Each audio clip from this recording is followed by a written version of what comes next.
just started. Go ahead. Good afternoon. As you all know, I am in school again at Jacksonville State University in the Instructional Leadership Program.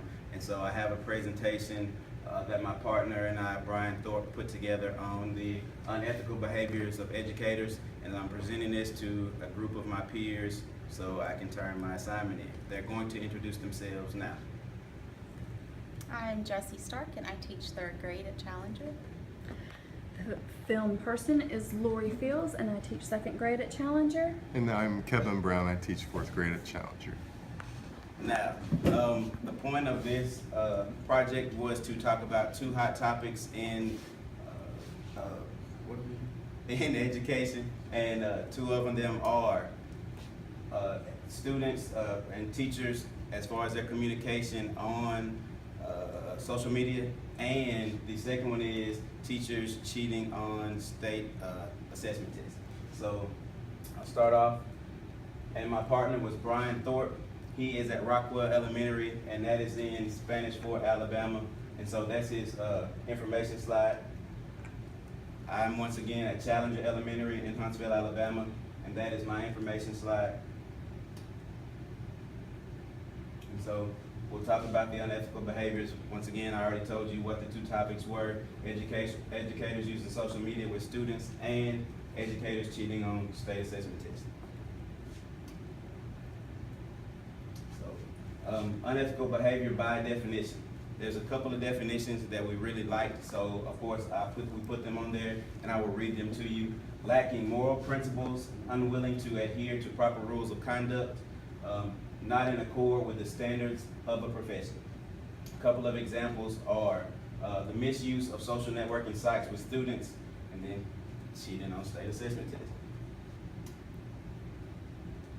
So some of the pros and cons of interaction with students on social media are: the pros are it opens up communications in the classroom.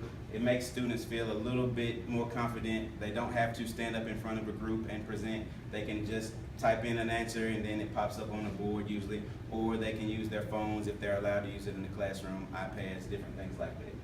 You can post, as far as for educators, you can post your assignments or announcements much quicker than you sending home an old school paper note or paper message or something like that where you're not aware if it'll get to the parents or the guardians or not. You got quick access to assist on homework. If they're running into any problems on their homework, they can easily send you a quick message, and then at your earliest convenience, you can respond back to them. Some of the cons are inappropriate conversations. And that's basically sometimes, telling a joke with some maybe foul language or some questionable language that you normally wouldn't use around students. And then inappropriate content, different pictures, different videos that you don't want your students to see, things like that. And it also creates boundary issues. Sometimes students may try to reach out in a different way and talk to you about personal lives and things like that. Educators using social media with students. And so we put this slide in here, and it basically just says nothing that we say is private. Of course, if you put it on social media, then the whole world gets to see. And guys, please feel free to chime in at any time if you've got anything that I want to talk about. Another slide about educators using social media with students, and it's talking about a teacher that's facing disciplinary action for some of their posts about students. She used some inappropriate language to describe her interaction with some students on field day. You have to be careful. Everything that you post, once you hit post, you can take it back, but more than likely some people have seen it by then, screenshotted different things that can get you in trouble.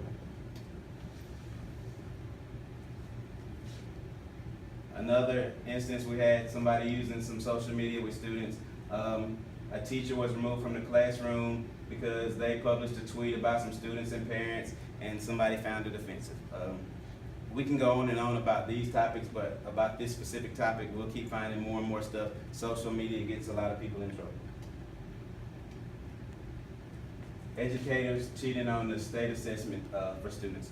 Now, this one is very interesting to me. As you know, I teach PE, and so you guys are classroom teachers.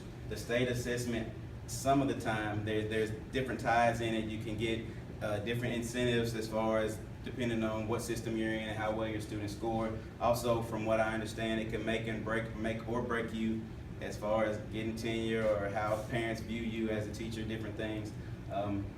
So from what I understand, you guys kind of get rated on that sometimes, which is not fair because you can't control the outside circumstances. You can't control that student just randomly marking something on the test. But anyway, it was a big deal in Atlanta. Of course, you all know about that, the cheating scandal. I actually did on one of my research, topics. I found something that talked about cheating in the first, second, and third degree. And so the way it broke it down was it asked questions about who you knew as far as peers and how they cheated, if you thought that you knew some of them that cheated in the first, second, or third degree. But the degrees are, as far as first degree is cheating, and that is basically, it's like premeditated murder. They compared it to that. You premeditated cheating, you planned it out, you knew exactly how you were going to implement it and do it. Cheating in the second degree was basically you walking around kind of, hey, you know, you need to reread that, kind of, or leaving certain things up during a test. And then cheating in the third degree was kind of just innocent, almost not knowing. So, and that's basically the way that the paper broke it down. And so I think we all know people who have at least cheated in the second or third degree. Even me in the gym sometimes, that's why, you know, I'll tell them if we're testing, doing our fitness test, to redo that push-up or sit-up or whatever. So at any point in time, have you all done anything to that nature? Maybe second degree? I know we probably have done second degree, because we all, you know a kid sometimes just randomly marking.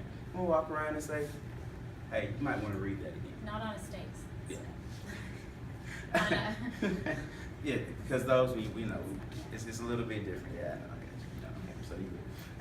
Let's just put that on the record.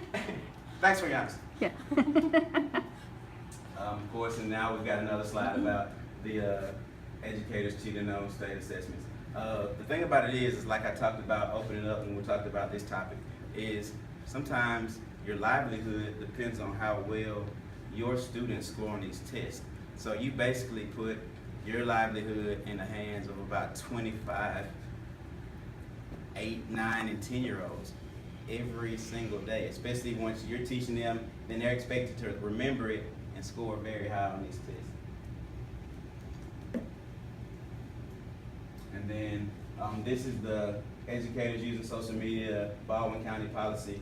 I'm not going to go through and read all of this because we're in Huntsville City. But anyways, ours is very similar to this in talking about different things in the way you should communicate with students. And then reference slide, and that's it. Do you all have any questions for me?